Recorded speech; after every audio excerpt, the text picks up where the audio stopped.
পহেলা বৈশাখের উত্তাপ রাজধানীর ইলিশের মোকামে। মাঝারি সাইজের ইলিশ কিনতে গুনতে হচ্ছে ২৫০০ টাকা পর্যন্ত। স্বস্তির খবর দিতে পারছে না ডিমের বাজারও।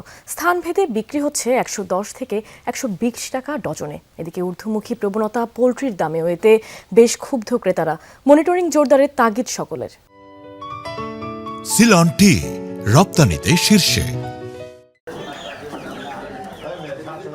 লাফিয়ে বাড়তে থাকা মুরগির দামে যেন কিছুতেই লাগাম টানা যাচ্ছে না। আমদানি সংকটের অজুহাতে সোনালী মুরগির দাম ৪৪০ টাকা থেকে কমার নাম নেই। ব্রয়লার কিনতে খরচ হচ্ছে ২১০ টাকা। এর প্রভাব পড়েছে বেচাকেনায়। চড়া দামের ক্রেতা শূন্য মুরগির বাজার। ক্ষোভ প্রকাশ করছেন ক্রেতারা।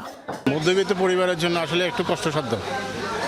যেমন আমরা মুরগি কিনে ১৬০ টাকা, ৭০ টাকা, ৮০ টাকা, আজকে মুরগি কিনলাম ২১০ টাকা দিয়ে। বাজারে তো পর্যাপ্ত মুরগি আছে, কিন্তু তারপরেও যে এত কেন দাম বুঝতেছি না। মাল আমদানি কম, আমরা যা পাইতেছি না মাল, এই জন্য দাম বাড়তি, যেমন আনতে হয়। কি করবো, যা আইনি দামে আবার কাস্টমার নেই, বিক্রি হয় না। এদিকে স্বস্তির খবর দিতে পারছে না ডিমের বাজারও। এক এক বাজারে দাম এক এক রকম। নতুন বাজারে যেই ডিমের ডজন ১১০ টাকা, তাই মহাখালীতে বিকোচ্ছে ১২০ টাকায়। এতে বিপাকে সীমিত আয়ের মানুষরা। রোজার থেকে একটু বেশি এখন বাড়ছে। রোজার তো ডিমের দাম একটু কম আসছিল, দাম কম, কিন্তু আমরা বেচে না কম, যেন একটু ভালো বেচে নিতেছি।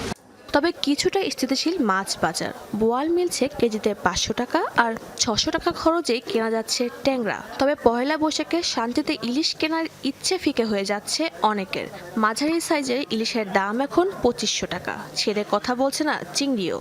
আগের থেকে কেজিতে ৫০ টাকা কম। যেমন পাবদা মাছ বেচে ৪৫০ টাকা কেজি, ট্যাংরা ৬০০ টাকা কেজি। এবার হলে আমদানি কম থাকে, দাম বাড়ে।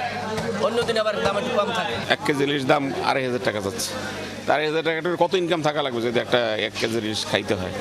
জ্বালানি তেলের সংকট ও সরবরাহের অজুহাতে কেউ বাড়তি সুবিধা নিচ্ছে কিনা তা নিশ্চিন্তে বাজার তদারকি বাড়ানোর তাগিদ সকলের।